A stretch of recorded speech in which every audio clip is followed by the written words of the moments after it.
সন্তানাদি আল্লাহ রাব্বুল আলামিনের পক্ষ থেকে অনেক বড় একটা নিয়ামত। যাদের সন্তানাদি নাই তারা জানে আসলে এটা আল্লাহ রাব্বুল আলামিনের পক্ষ থেকে কত বড় একটা নিয়ামত ছিল। অনেকে এমন আছে যারা আল্লাহ তাআলার কাছে সন্তানের জন্য দোয়া করে না, এরপর আল্লাহ তাআলা তাদেরকে অনেক সন্তান দান করেছে। আবার এমন লোক আছে যারা আল্লাহ তাআলার কাছে প্রতিদিনই দোয়া করতেছে কিন্তু সন্তান হইতেছে না, এমন লোক আছে। আজকে একটা আমলের কথা বলবো, যদি এই আমলটা কোনো ব্যক্তি করতে পারে, প্রতিদিন যদি আমলটা করে, দোয়াটা সবসময় যদি পড়ে, অবশ্যই আল্লাহ রাব্বুল আলামিন তাকে নিঃসন্তান রাখবেন না। আল্লাহ রাব্বুল আলামিন বৃদ্ধ বয়সেও সন্তান দান করতে পারে। আল্লাহ রাব্বুল আলামিন আল্লাহু আলা কুল্লি শাইইন কদির, আল্লাহ রাব্বুল আলামিন সর্ববিষয়ে সর্বশক্তিমান।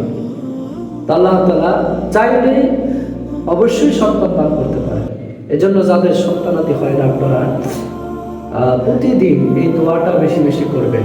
আল্লাহুম্মা লা তাযারনি ফারদা ওয়া আনতা খায়রুল ওয়ারিসিন, আল্লাহুম্মা লা তাযারনি ফারদা ওয়া আনতা খায়রুল ওয়ারিসিন, আল্লাহুম্মা লা তাযারনি ফারদা ওয়া আনতা খায়রুল ওয়ারিসিন।